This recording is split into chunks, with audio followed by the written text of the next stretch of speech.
Normally at the start of every show, we have our guests introduce themselves. Unfortunately, Carl forgot to do that this past time. If they would have introduced themselves, it would have looked a little something like this. I'm Jack Hawksworth. And I'm Shaggy. And this is The Skinny. From the Fatheadz Eyewear Studios in Speedway, Indiana, this is The Skinny. Brought to you by Toyota, Rhino Classifieds, General Tire, and Dream Giveaway. This segment of The Skinny is brought to you by Toyota. Welcome to The Skinny. We have an exciting show coming your way. Ken Stout and Michael Young sitting alongside once again. Michael Young getting pretty comfortable in that chair over there, my friend, as Rico has been out and about around the country, but my arse we still like you, can't, man. We like you. It still can't fill the void, but I'm trying. I'm trying. The countertop's nice and Correct. clean. Not as clean as it usually is, but it's clean. But it's nice and clean. So Michael Young will join me here today. Two great guests here sitting alongside one, a very talented race car driver, picked his way up through the ranks from karting up into open wheels, drove for Sam Schmidt there for a while, also won a championship or two along the way, made his way up into IndyCar, currently driving in sports cars, and actually won a championship in 2020. I believe it was the Sprint X Championship. So we're going to talk to Jack Hawksworth, who has joined us here in the studio. And sitting alongside is a name that you probably are not familiar with, but I will tell you that wherever he has been, wins have followed, and it doesn't matter what series it might be in. It could be short course off-road racing, it could be NHRA drag racing, it could be sports cars, the 24 Hours of Daytona a number of times, NASCAR. It doesn't seem to matter, but wherever this guy goes, the brand tends to win. We call him Shaggy, affectionately known as Shaggy. So he's I don't even know what your title actually is. Or his real name, for Pete's sake. Well, I know his real name, but he likes to go incognito, and we know him as Shaggy. He's our friend of Shaggy. So the ones that need to know will know, and that's all that really matters. But great to have Shaggy with us. And we're going to be dead serious in this show. There's not going to be a whole lot of playing around, and I want to kick this thing off in the right direction because right off the bat, people don't realize Shaggy's talents. He's also an inventor. So in the theme of staying serious, I want to ask him about his light bulbs in the microwave. Right off the bat, I mean, what's going on with light bulbs in a microwave, my friend? Yeah, it's an experiment that we did. I think we were racing maybe Indy cars up in Sonoma quite a few years back, and maybe a couple of adult beverages into the evening. A few of us decided to pull all the light bulbs we could find out of all our rooms in a hotel, put them in the microwave and turn the microwave on, and they actually do start flashing. And eventually a couple of them pop, but the tungsten ones go really good. So, yeah.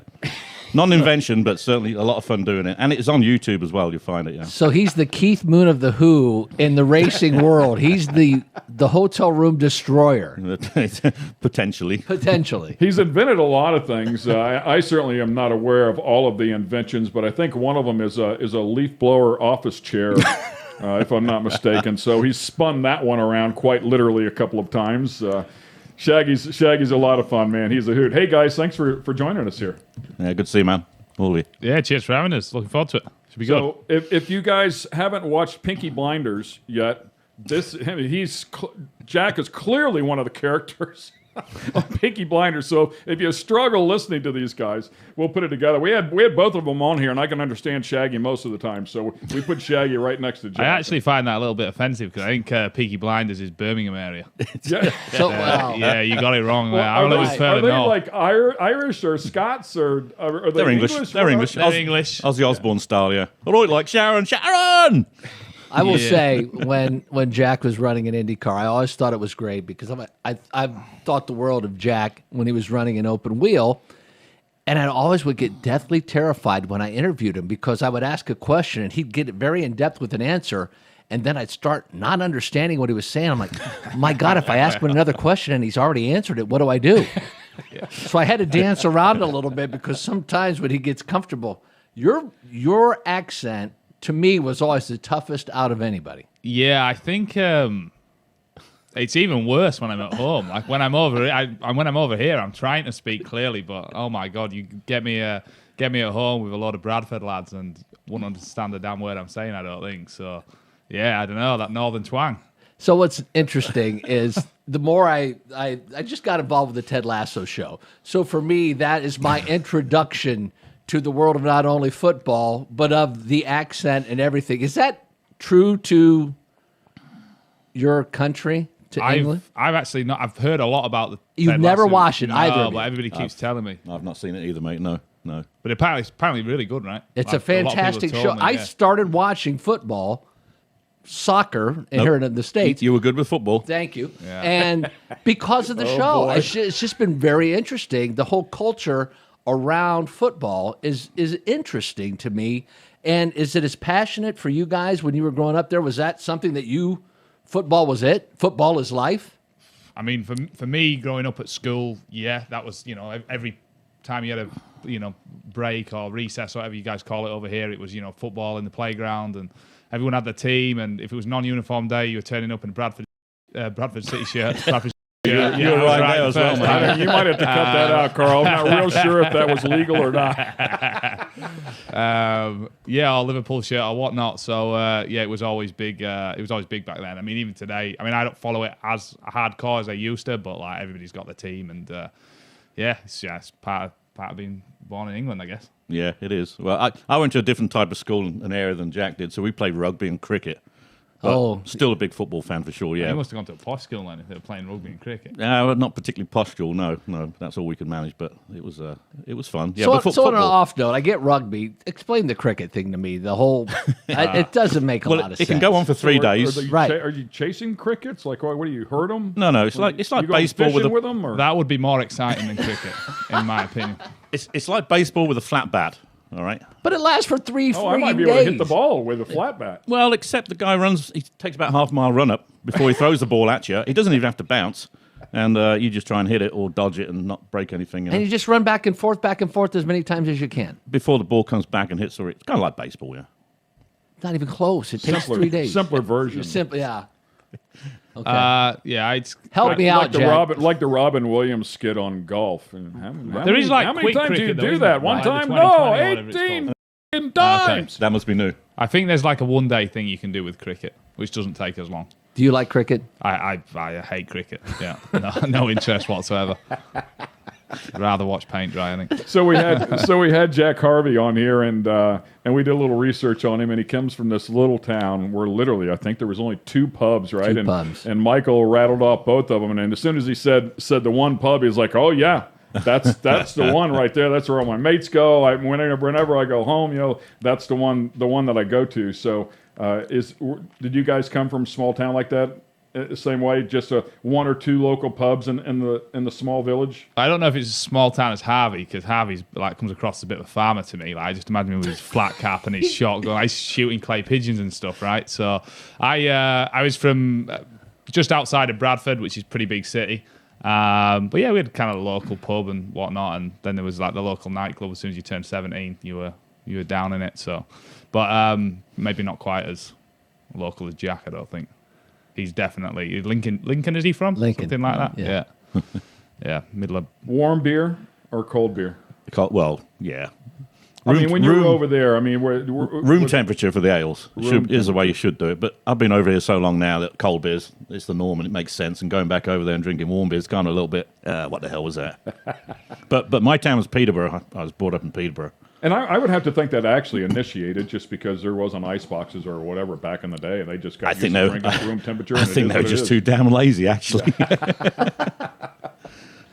So when you guys came to the States, what was the biggest shock for you when you first got here? Was there one cultural thing? Shaggy, obviously you came over a lot sooner than Jack did. Was there one big thing that when you got here you said, my God, I can't believe, that here I am in the States and this is completely different? 2 big things. So driving on the wrong side of the road was a bit of a pain. Well, you guys drive on the wrong side of the road. You should have been used to it, right? Driving on the wrong side of the road.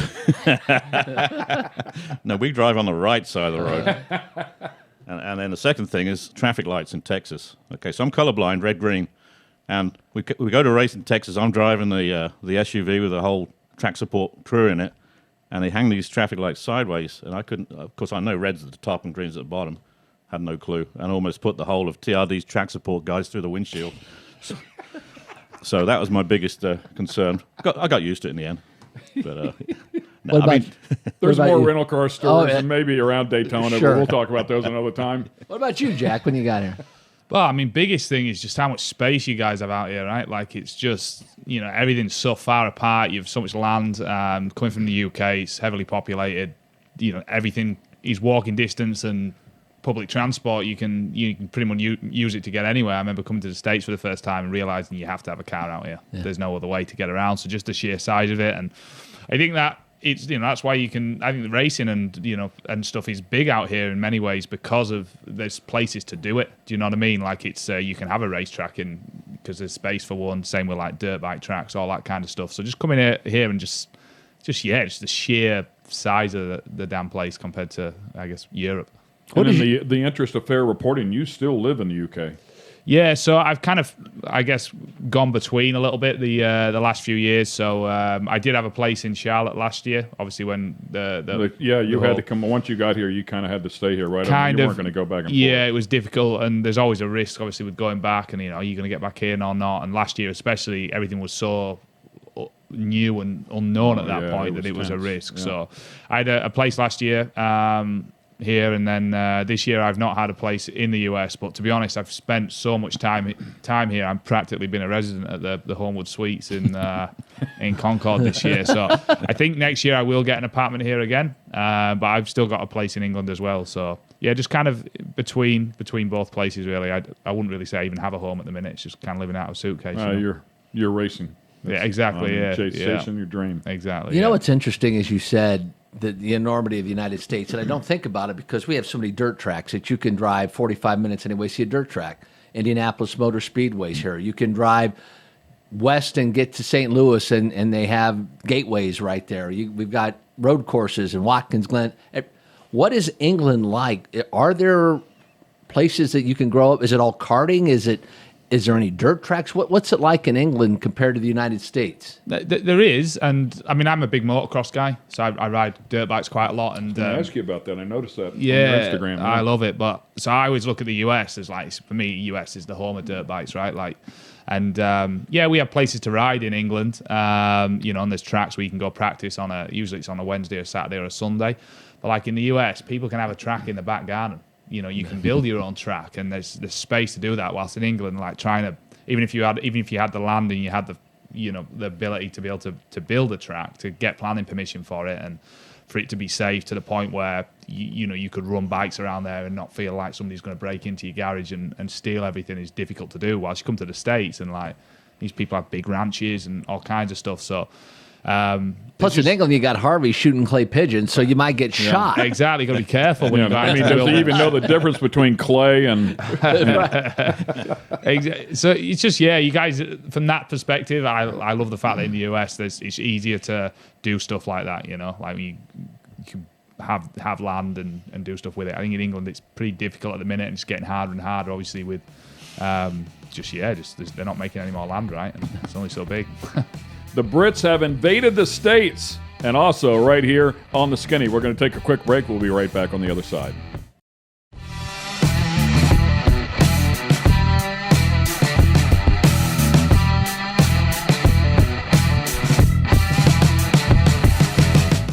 This segment of The Skinny is brought to you by Dream Giveaway. Dream Giveaway has been giving away high-end American muscle cars to raise money for charity since 2007. Dream Giveaway is known for giving away classic and new muscle and paying the federal taxes so the winners don't have to. For $25, you can jump in the game, and part of that goes to charity. You'll have a chance at winning some of the coolest cars on the planet. Check it out at dreamgiveaway.com. Welcome back to The Skinny. It's a damn shame that you just missed all the greatest action during the commercial break because we had some great stuff here and we'll never get it back. I'm sure Carl recorded all of it. That's the way he rolls. So once again, we have a couple of guys here from the UK. We have Shaggy from TRD sitting alongside Jack Hawksworth. And Shaggy, I want to go to you here for a moment. I really do want you to tell me the title, your official title, I guess, but I always view you as more of a data acquisition guy, a guy that gathers all the information from the race car, and I've seen you take it to some pretty far extremes. Certainly in NHRA, you go out, you analyze the track. I know you brought a lot to the table in terms of traction at the track and looking at the rubber and the lanes and stuff that were there, you did what you do. You take it to another level. But what is your official title at TRD? Yikes. I'm not even sure I know, Ken. I think it's Senior Manager, Team and Engine Support. And, of course, so we have a traveling bunch of engineers and technicians in NASCAR, in IMSA, NHRA. We're involved in midget racing, dirt racing, of course, and some other stuff as well. And these guys travel around the country supporting the teams, race and test events, you know. They report to me, but we all do the same thing. We grab data from the car whenever we can. Some series allow it, some don't give us as much. We analyze it, try and make the engine run better. And we've also spent quite a bit of time seeing if we can do something with the car as well, because we also have a chassis department now in North Carolina. So we got lots of tools and lots of squiggly lines for sure. And you can. It's all. Everyone's got data. It's what you do with it. That's the trick. And of course, for the fans, let's give them a little idea about your history. When did you first get into motorsports? Dating back to what? And you were clearly in the UK whenever you first got started. Yeah. So I started. I left school at 15 to do an apprenticeship, which they really don't exist anymore. An engineering apprenticeship at a diesel engine company in Peterborough called Perkins Engines. Did a 5-year apprenticeship, mechanical engineering. Learned a whole lot of stuff, and of course, there's engines around. That was part of their business. So I went on to dyno cells and did some engine development on diesel engines. This is all late 80s, late 70s. Oh, shoot, early 80s. And then around, I think 83, I took a job at Cosworth in the UK, of course, a top Formula 1 racing team back then. Race engine manufacturer back then. They wanted to build a new dyno setup to take production-based engines and turn them into race engines. And I actually built or helped build a couple of dynos there. And we started doing work for anyone who wanted their engine to be a bit trick. So Mercedes, I think, was one of the first engines we worked on, the WA, on that, the 190E Mercedes. So now it's mass-produced, and we did a Cosworth 4-valve head. And then we did a whole lot of stuff. A lot of it came to America as well. We did some Pontiac Iron Duke engine, Pontiac Fiero V6 in GTP and GTO. And, of course, Formula 1 was the big deal for Cosworth then as well. So I remember this video that our good friend Shane Tecklenburg had posted.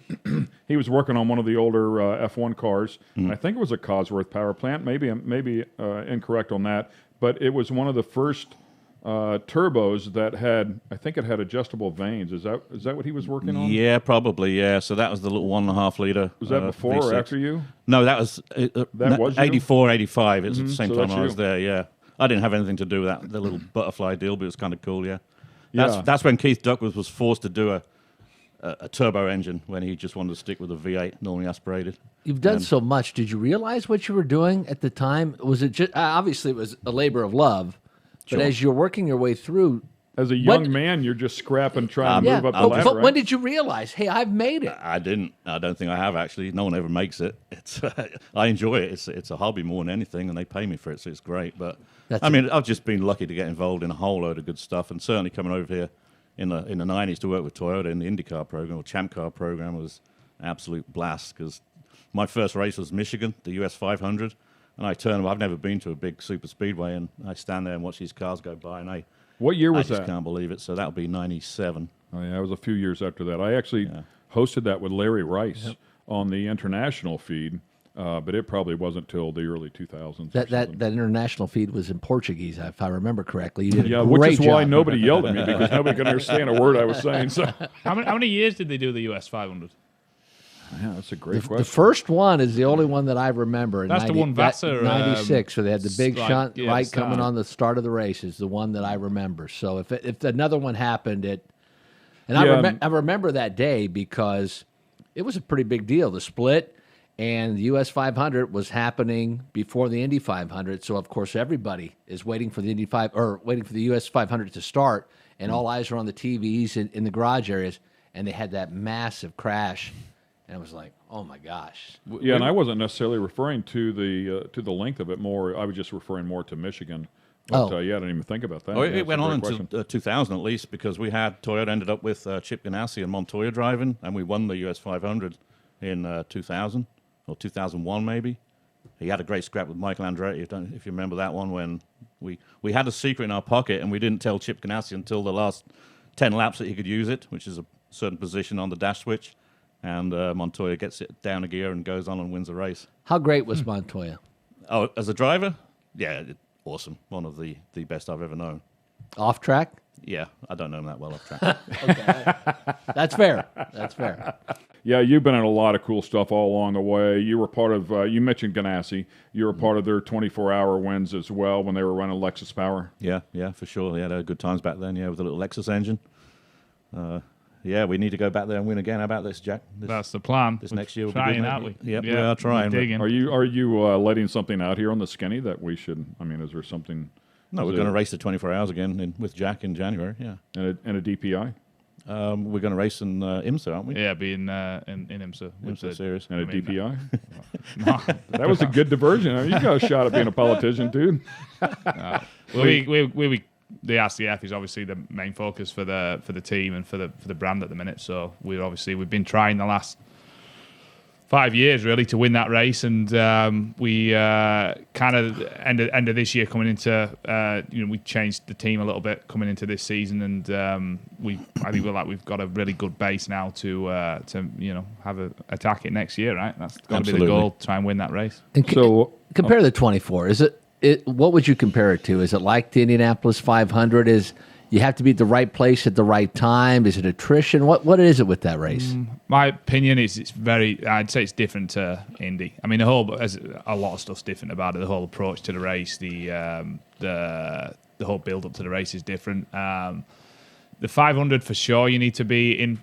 I guess the first kind of part of it, that first 3 quarters, it's kind of similar in a way that you need to put yourself in position, right, to be there at the end, which is kind of similar to the Rolex, really. The first kind of 18, 19 hours are just finding your feet and making sure you're in position at the end with all the parts on the car so that you can go racing.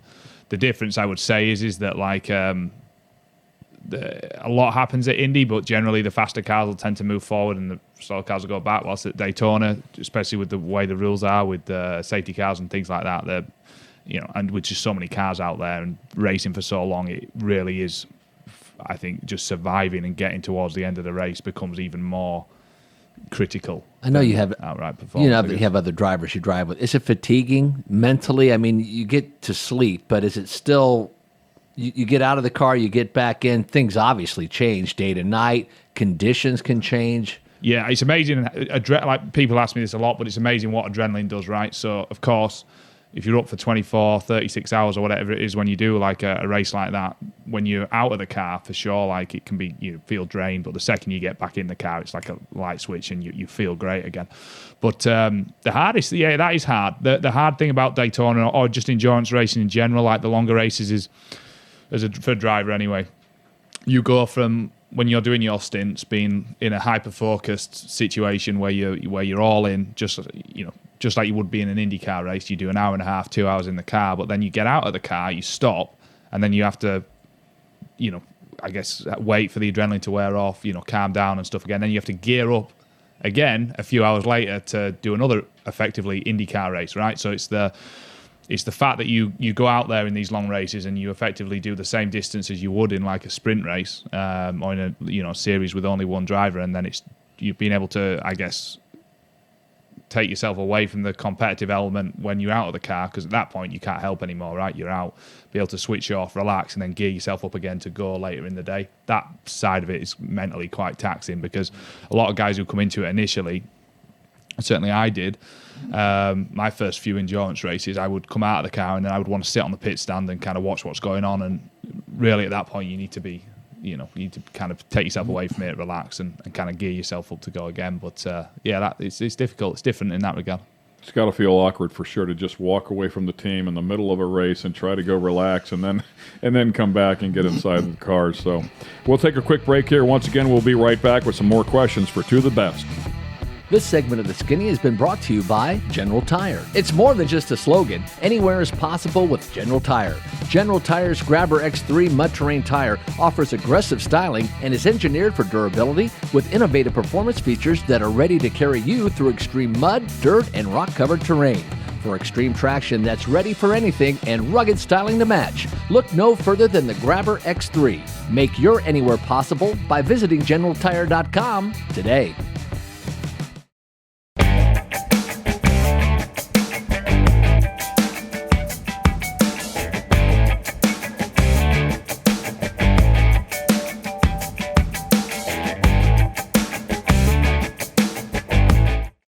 This segment of The Skinny is brought to you by Rhino Classifieds. Tired of all those ads and random stuff that shows up when you're looking to buy or sell your car parts?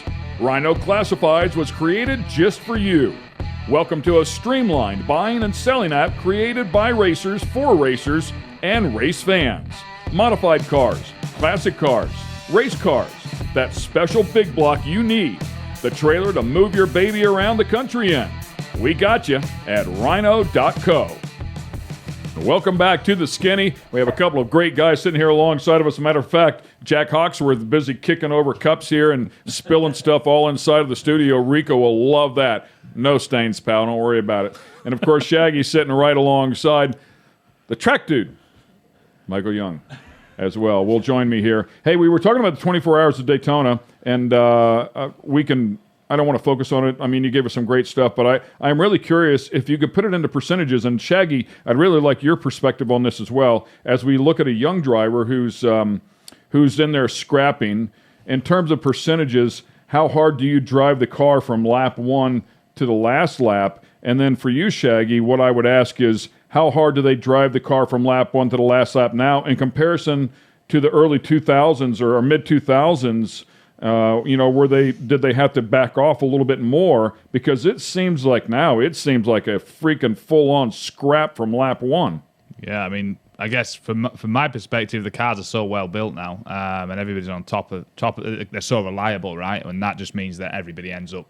You have to push because everybody else is pushing. So, yeah, there's a bit of, there's management in terms of brake management and tyre management, just like there is in any series, right? But, for fuel the most management, part, I mean, yeah, that's going to help you, take care sure. of brakes and tires. Really, the first kind of 16 hours of the race, you're really just trying not to have a massive screw up. So you everybody's just following basic strategy rules. You're not trying to push the fuel to the absolute limit. You're not hopefully not trying to go off strategy from the leaders at that point. Everybody's just trying to do the basics right and stay on the lead lap.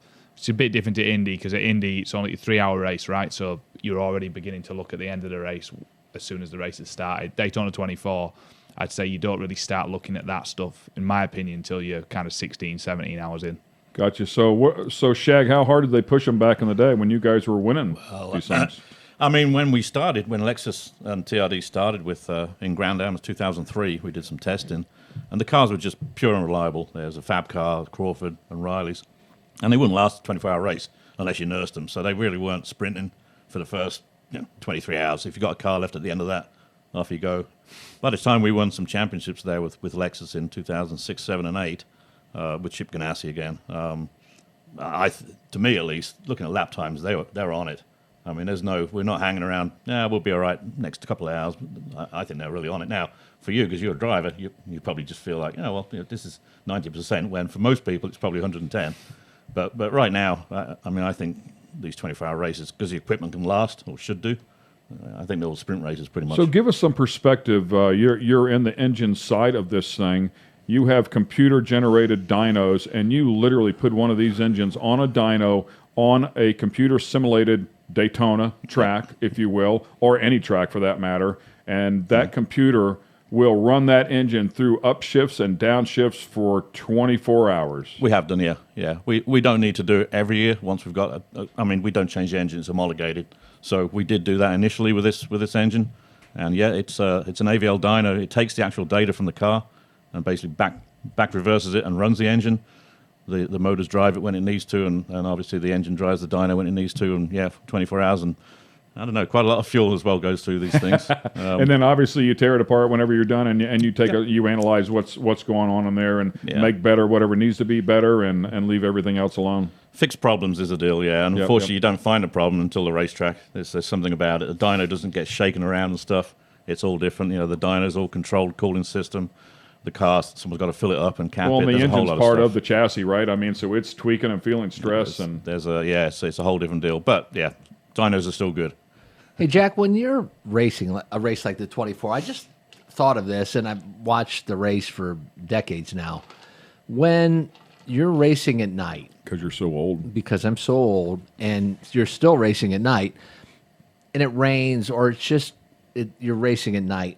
Obviously, during the day, no matter what speed you're going, it all becomes relative. If you're doing 170 miles an hour, it doesn't feel like it because you're doing it constantly. But at night, with lights and eyesight and just mental strain, does that change?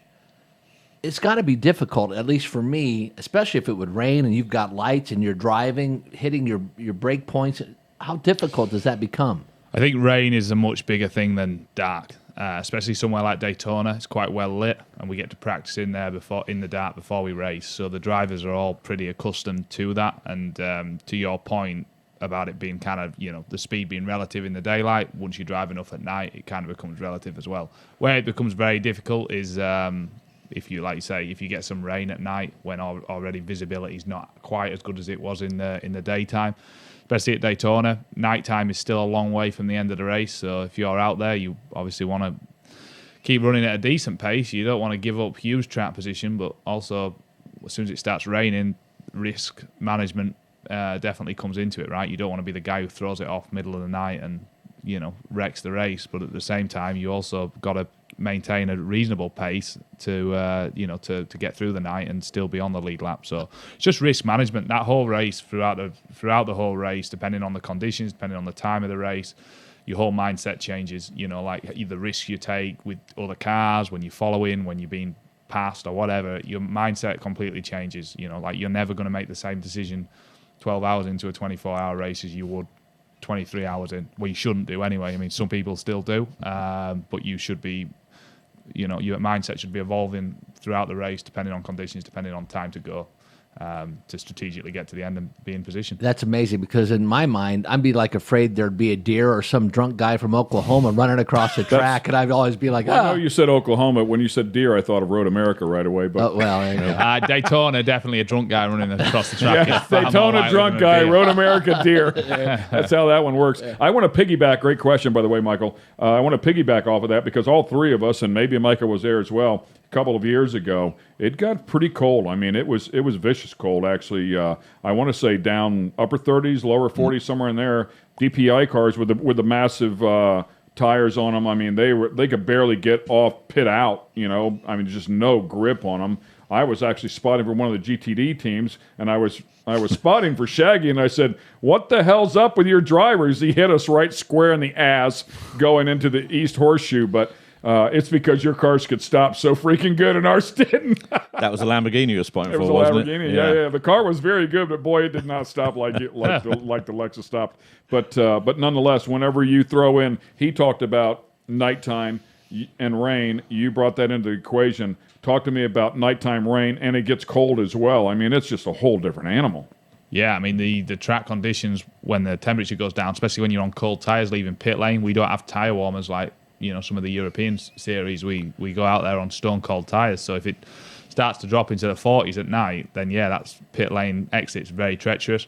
I mean, people crash there every year, right? There's always a crash pit exit. So again though, it's not, I don't see it as that much of a big deal, to be honest, because really, should you be at night time when there's still 12 hours to go, should you really be on the absolute ragged edge leaving pit lane? Probably not. Do you know what I mean? Does it cross your mind when you go out on the NASCAR track, you're hitting in a NASCAR 1 and you're pulling gears and you're sailing through NASCAR 2 headed towards the bus stop in the back, and you're going near 200 miles an hour? I mean, you guys are 180 all day long down there. Does it ever cross your mind, or is it just a part of the equation? Yeah, I mean, it's just part of it. You don't really think about it, to be honest. As you said, as they go relative, right? Because they're going 3 wide, right? I mean, and the 180 mile an hour car is the slowest one on the track because the GTLM's actually terminal speed. I don't know that they're much different than what you guys are, but and then you've got a DP car on the outside. So 3 of them going by, and it's like, oh my God, I can't imagine what it's like to be in that car. There's definitely moments where, like, you're 3 wide or 4 wide, and there's a long way to go in the race, and you're like, oh, this is a bit sketchy. So you definitely remember them. I will ask you this. We're getting close to the end, and I want to get this in because I've always asked, and Jack Harvey always has horrible answers, and back in the day... Well, he's a farmer. Well, correct, and Darren Manning has horrible answers. I just want to know, what is the best cuisine, and what does England bring to the table? Because you guys have nothing, really. Whoa. I mean, what? Yeah, I mean, What- so what- far we've established you developed room temperature beer. Right. The Italians have spaghetti. You brought You know, the. I'm just saying, but You have great Indian food, but that's have not an English hamburgers, culture. What cheeseburgers. is bangers and mash the only thing you guys have to offer? Well, I would agree. The French have fries. Well, I would agree, right? Our cuisine is not the best, but when an American says that, I'm always like, come on, guys. Like, your whole, like, any food in America is just stolen from some other culture. We're America. I knew when he opened Pandora's box, he was going to come right back at us because I agree with him. We haven't originated much over here. Maybe ribs. Chicken wings. Chicken wings. So Buffalo. oh, come on now. Buffalo wings. No, started Honestly, in Buffalo. when you guys come to the States after you've been home for a while, what do you long for when you get here after you've been? Shepherd's pie, Okay. steak and kidney pie, Cornish pasties. Come on, Oh, Taylor. I They all gotta sound- get some they steak and sound kidney terrible. pie. Right, yeah. How do you Are those, not is that order kidney that? beans or actual kidneys from some animal? Oh no, kidney, yeah, from animals, yeah, cats or whatever we've got hanging Nothing around. like a yeah. little iron That's in gotta your taste Yeah. awesome. Oh, Liver and bacon. Well, you guys I eat guess over when here. you get past the room temperature beer, then the kidney isn't bad. right. so you just get shepherd's pie. Yeah. That's a classic steak. Only if it's made with real shepherds, yeah. I mean, if you put beef in it, that's no good at all. Oh, really? You can't throw Ken I off love like shepherd. that. I love shepherd's pie. Right, of course you do. I well, do. that's Honestly, cottage pie. Unless it's got lamb in it, then it's shepherd's pie. Actually, it's the true story. Yeah, and then is that lamb mutton? It depends how old it is, I think. No. That's not age. I don't think. I have think no mutton idea. Is, I don't It's think mutton England. is I have age. no- is I it? don't know. No, mutton's just another name for lamb. That's all it is. Yeah, I'm sure. Yeah, I know, Jack. You're the farmer. I mean, I have no idea. I don't eat many steak and ale. Maybe we should ask Harvey. Shepherd You said pies. Harvey's a farmer. He'll He know. knows. Harvey's probably a big shepherd's I pie. ordered mutton. I was somewhere in the Midwest, and I ordered mutton one time. And Why would and you it- do that? And it had ground up bone in it. Oh, that's nice. Yeah. Yeah, it was. I mean, there's a couple parts that were pretty crunchy. And black pudding, of course, is the star of the show. pudding. Yeah, you need definitely if you go to England. Which order also some- has like some coagulated blood or something. correct. Yeah, that's exactly what it And is. that's delicious. Serious? Yeah. Yeah, that's from a pig, is it not? No, I this don't know. is Is that why. what the Beatles were singing about? You know what? I've always wondered why all the English moved to America, and this is why. This is why. Your cuisine is borderline horrible. Kidney, steak and kidney, and blood blood infused black pudding. Yes. Is it pudding or pudding? Pudding. Okay, just checking. How dare you What he insult said. them like that? Right. Well, I started the show off by insulting him. Apparently, with Peaky Blinders. I don't know all those little different. It's good. I actually like Peaky Blinders, though, so I'll take it as a compliment. Did you like that show? Yeah, I mean, I've only seen bits of it, but I like what's the guy, the head guy in it? Yeah, I don't know. Kind of I've got not his seen haircut it. as well. The closest I've got is Peppa Pig, and that's a whole another That's- yeah, disaster. It's Yeah, definitely not. Peppa Pig is definitely not Peaky Blinders. Yeah. It's a great series for sure. Actually, I think you guys would enjoy it. Yeah. Good stuff here. It was really great to have Shaggy's a longtime friend. Shaggy and I have known each other for 20 years, man. Yes, sir. So Yeah. glad you came in here, pal. I get it. I get your gig and where you're working. I appreciate you coming in here and showing your face here once in a while because you're a very important part of this sport that we all love, man. And you've been extremely successful, and you've really made the brand extremely successful. A huge part of the puzzle. I know you always default. I've got a great team behind me, and I'm sure it is a team, but they're following a pretty talented guy. So, and I'm proud to call you my friend. Jack, thanks for taking the time to come in here, man. I know you're busy. By the way, this show will air here on Thursday. By the time it airs, Jack will have already won here in Indianapolis as he is here racing the 8-hour. Am I okay with saying that? I hope so. Yeah. That's what we're here for. So. You know so. You know so. Wish you the best of luck for sure, and keep your eyes on the GTD team. They're easy to find. It's a unique paint job for sure, a graphics job I should say. They stick out. But best of luck, and thanks for taking the time, fellas. We really appreciate it. Yeah, cheers, guys. It's been a lot of fun. Thanks for being with us here on The Skinny. This episode has been brought to you by Toyota, Rhino Classifieds, Dream Giveaway, and General Tire. For the latest in sunglasses, optical frames, accessories, and apparel, be sure to check out Fatheadz.com. That's Fatheadz with a Z.